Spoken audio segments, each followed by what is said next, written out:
말씀입니다. 레위기 21장은 제사장의 정결에 대해서 말씀하고 있습니다. 21장 1절에 보면 아론의 자손 제사장들에게 말하시는데요.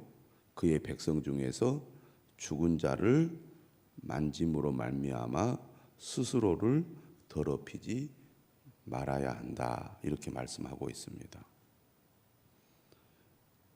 그렇기 때문에 제사장은 자신의 살부치가, 다시 말하면 아버지나 어머니나 아들이나 딸이나 그의 형제나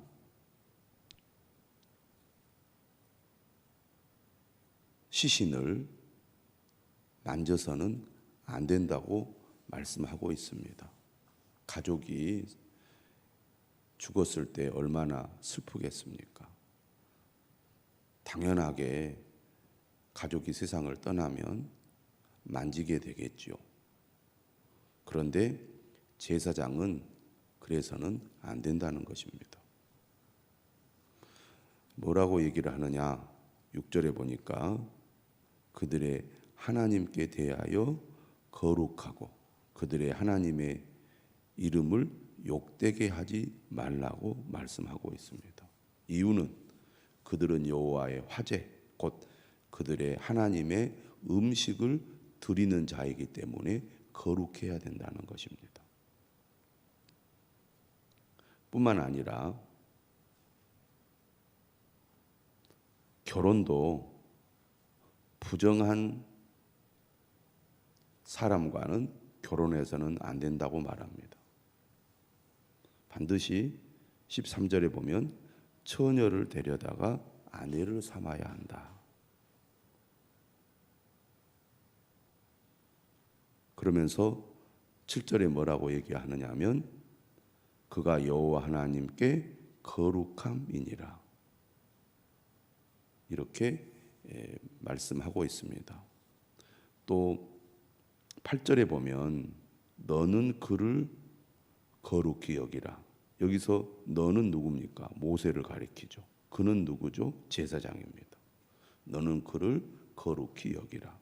그는 네 하나님의 음식을 드림이니라.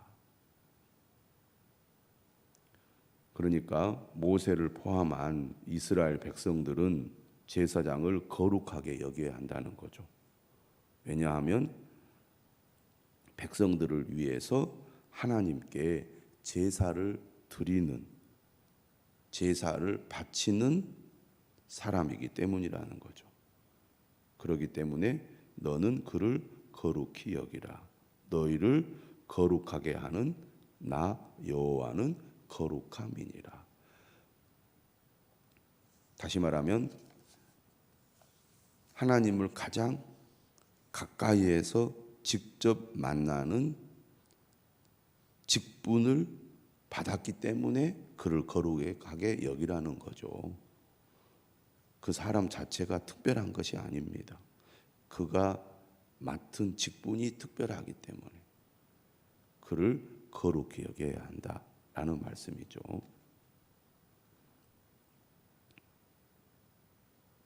10절에 보면 대제사장에 대해서도 말합니다. 대제사장의 정결에 대해서 그의 머리를 풀지 말며 그의 옷을 찢지 말며 어떤 시체든지 가까이 하지 말아라.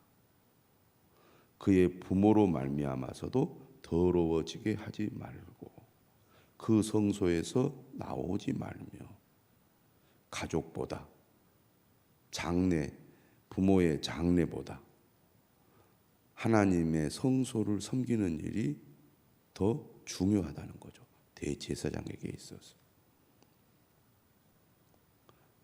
그렇기 때문에 그의 하나님의 성소를 속되게 하지 말라고 말씀합니다. 오늘 우리가 읽은 21장 16절 이하에서 하나님께서는 모세를 통하여 아론에게 무엇을 명령하고 있습니까? 17절에 보면 누구든지 너의 자손 중 대대로 육체에 흠이 있는 자는 그 하나님의 음식을 드리려고 가까이 오지 못할 것이니라. 하나님께 드리는 제물을 하나님의 음식이라고 표현을 하고 있습니다. 지금이나 옛날이나 갓난아이가 태어날 때 누구나 건강한 아이가 태어나기를 바라지만 실제로는 소수의 아이들은 정상적인 아이가 아닌 상태로 태어나는 경우가 많이 있습니다. 그것은 뭐 일부러 그런 것도 아니고 인간의 힘으로는 어쩔 수 없는 일이잖아요. 제사장은 당시에 아무나 될 수 없고 반드시 아론의 자손들만 될 수 있었습니다. 그 사람들은 제사장 일만 하는 사람들이에요. 그런데 아기가 태어났는데 보니까 흠이 있는 겁니다. 신체적인 흠. 한마디로 말하면 질병이 있거나 장애를 가진 거죠. 그런데 그런 사람들은 제사장의 직분을 할 수 없다는 얘기입니다. 그게 오늘 본문 17절 이하의 말씀이죠. 21절에 뭐라고 얘기하느냐? 제사장 아론의 자손 중에 흠이 있는 자는 나와 여호와께 화제를 드리지 못할지니 그는 흠이 있은즉 나와서 그의 하나님께 음식을 드리지 못하느니라. 하나님 앞에 나아갈 수 없다는 얘기입니다. 그러나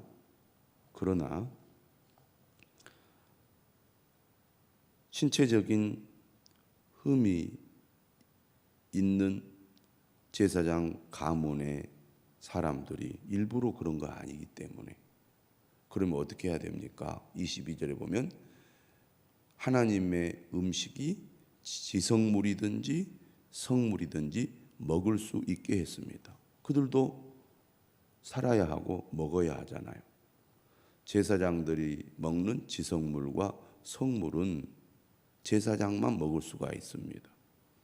그러면 제사장 가문에 흠이 있는 사람들은 제사장 직분을 수행하지 못하기 때문에 먹을 수가 없느냐? 먹을 수 있다는 거죠. 하지만 제사장 직분은 행할 수 없다는 얘기입니다. 23절에 말씀하죠. 휘장 안에 들어가지 못할 것이요 제단에 가까이 하지 못할지니 이는 그가 흠이 있음이라.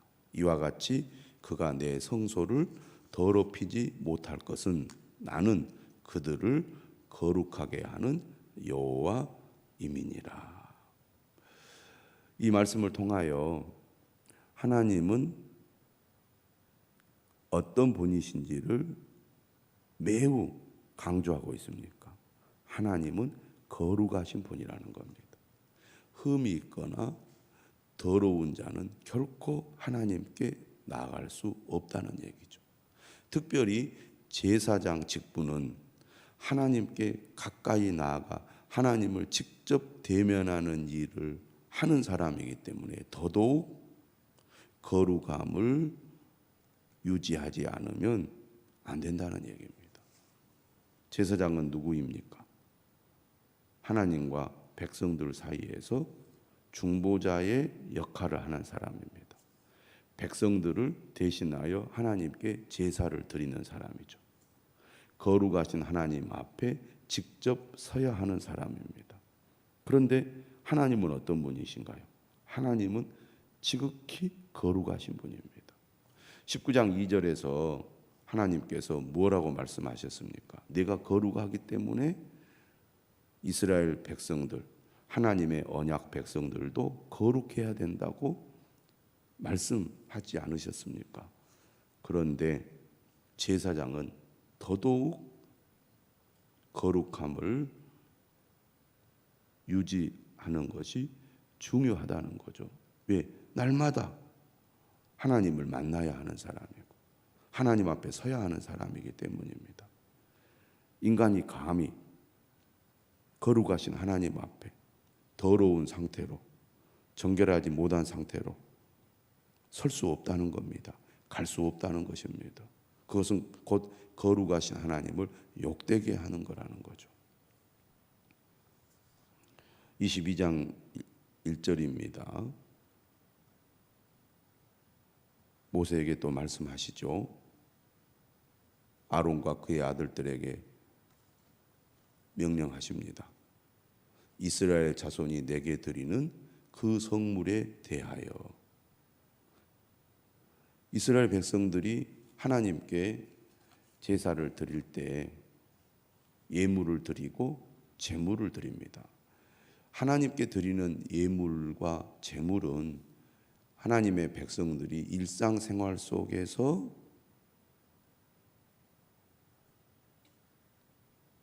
사용하는, 또 그들이 기르거나 다루는 것들입니다.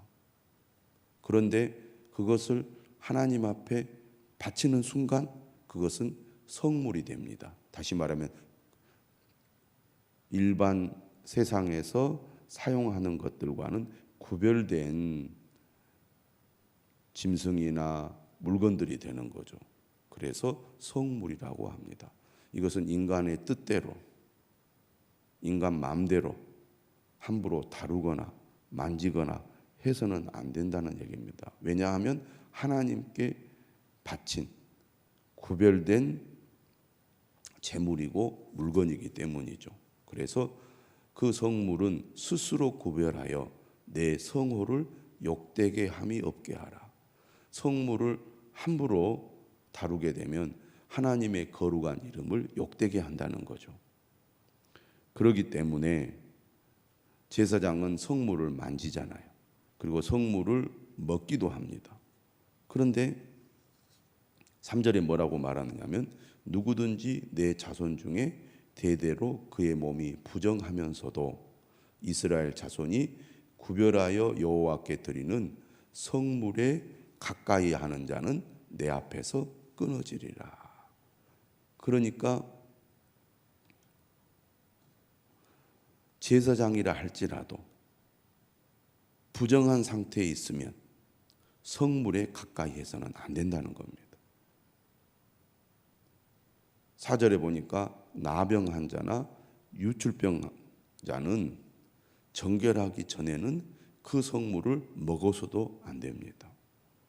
또 시체의 부정에 접촉된 자나 설정한 자나 무릇 사람을 부정하게 하는 벌레에 접촉된 모든 사람과 무슨 부정이든지 사람을 더럽힐 만한 것에 접촉된 자도 저녁까지 부정하기 때문에 그의 몸을 물로 씻지 아니하면 그 성물을 먹지 못한다는 얘기죠. 해질 때에야 정결하게 되기 때문에 그 후에야 그 성물을 먹을 수 있다라고 말합니다.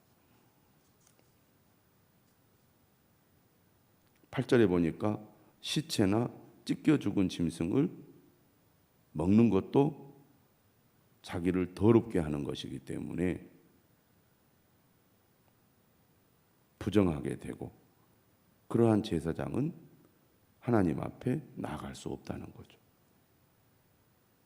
9절 말합니다. 그들은 내 명령을 지킬 것이니라. 그것을 속되게 하면 그로 말미암아 죄를 짓고 그 가운데에서 죽을까 하노라. 거룩하신 하나님 앞에 부정한 상태로 나아가면 죽는다는 것입니다.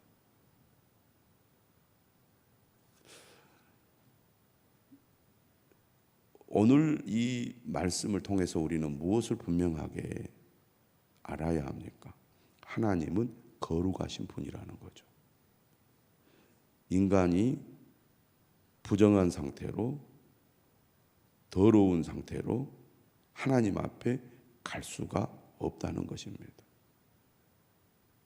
심지어 제사장, 하나님 앞에 직접 서는 사람, 백성들을 대표해서 백성들을 위하여 하나님께 제사를 바치는 제사장은 더더욱 거룩하신 하나님 앞에 함부로 나아갈 수 없다는 겁니다. 죽는다는 얘기죠. 그래서 흠이 있거나 부정하거나 더럽거나 또 죽음의 존재를 만진 자는 결코 거룩하신 하나님 앞에 나아갈 수 없다고 말씀하고 있습니다.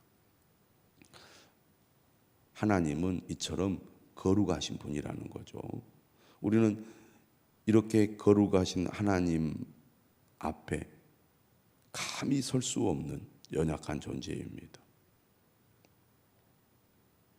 인간이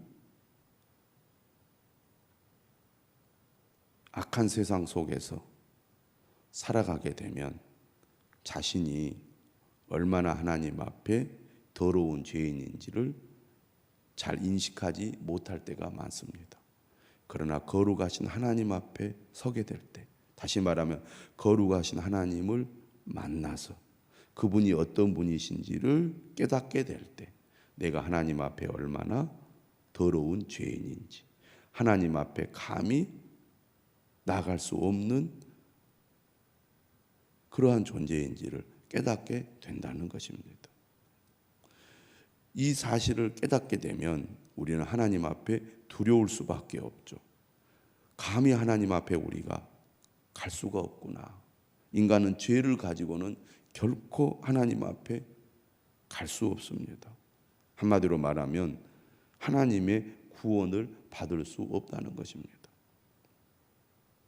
우리는 어리석고 무지하여 하나님이 어떤 분인지를 잘 모르고, 우리가 얼마나 하나님 앞에 더럽고 악하고 또 흠이 많고 부정한지를 모릅니다. 그래서 하나님 앞에 서면 다 죽는다는 사실을 모른다는 거죠. 그런데 하나님의 은혜가 임하고 하나님의 거룩함을 알게 되면 두려울 수밖에 없습니다. 그래서 하나님 앞에 서게 되는 사람들이 다 두려워 떨지 않습니까? 선지자들도 그랬고 하나님의 말씀을 듣는 백성들도 그랬습니다.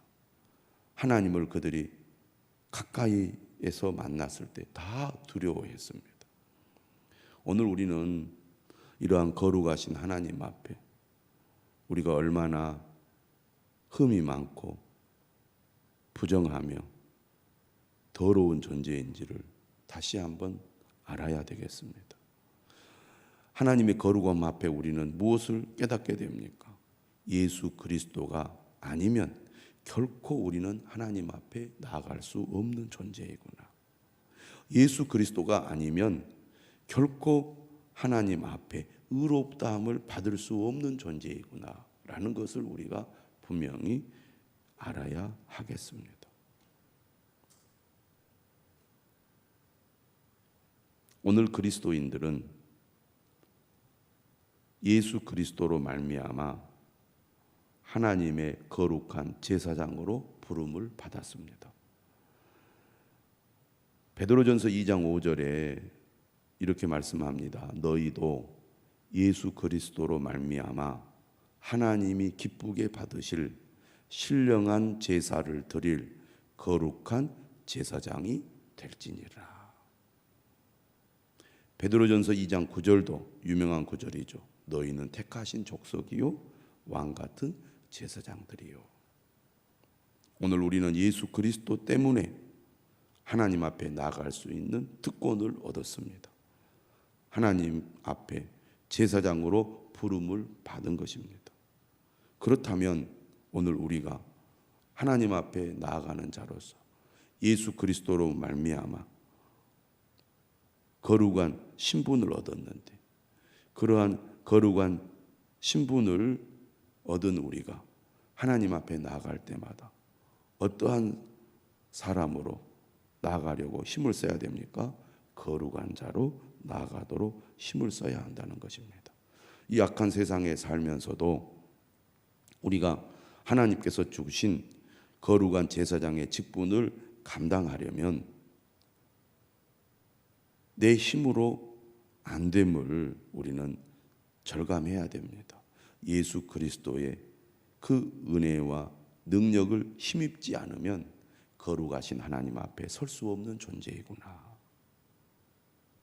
그래서 우리는 날마다 예수 그리스도를 힘입어 거룩함을 추구해야 되는구나. 그런데 우리 자신은 그런 능력이 없잖아요. 그렇기 때문에 하나님의 은혜를 구하는 것입니다. 거룩한 사람, 거룩한 삶을 살아가려면 하나님의 능력을 받지 않으면 안 됩니다. 하나님의 은혜가 임하지 않으면 안 된다는 것입니다. 하나님이 우리에게 힘을 공급해 주지 않으면 불가능하다는 것입니다. 그렇기 때문에 성도들, 하나님의 거룩한 백성들은 날마다 하나님의 은혜를 구해야 됩니다. 하나님의 능력을 힘입어야 됩니다. 그렇기 때문에 하나님의 은혜를 우리가 사모해야 되는 거죠. 우리가 새벽을 깨우는 이유도 오늘도 우리가 하나님의 거룩한 제사장으로 살아가려면 하나님이 내게 능력 주셔야 가능합니다. 이 믿음이 있기 때문입니다. 이 사모함이 있기 때문입니다. 저는 우리 성도들이 하나님의 거룩한 제사장의 직분을 감당하기 위하여 날마다 하나님의 은혜를 사모하고 하나님의 능력을 힘입어야 될 줄로 믿습니다. 지금 성풍의 여름 수련회가 시작되었는데요. 무더운 여름에 왜 우리가 은혜를 받으려고 합니까? 내 힘으로 안 되기 때문입니다. 하나님 앞에 거룩한 존재로 설 수 있는 힘이 우리 스스로에게는 없기 때문이죠. 우리 각자에게 하나님이 주신 직분이 있습니다. 그 직분이 클수록, 책임이 클수록 하나님 앞에 더욱 거룩한 자로 서기 위해서 힘써야 되는데 내가 내 힘으로 힘쓴다고 되는 것이 아니죠. 하나님이 은혜를 주셔야 됩니다. 하나님이 능력을 주셔야 됩니다. 그래야 우리가 직분을 감당하고 사명을 감당하죠. 그렇기 때문에 우리가 하나님의 은혜를 사모해야 됩니다. 간절한 마음으로 하나님의 은혜를 구해야 될 것입니다. 사도 바울이 예수 그리스도께 붙잡혀 그 사명을 감당했습니다. 주님을 만났기 때문이죠. 주님이 그를 붙잡으셨기 때문에 가능한 겁니다. 그래서 우리도 주님이 나를 붙잡아 주시도록 은혜를 사모해야 되겠습니다. 이번 한 주간 무더운 여름이지만 은혜를 사모하여 하나님이 주시는 힘을 공급받는 저와 여러분들이 되시기를 주님의 이름으로 축원합니다.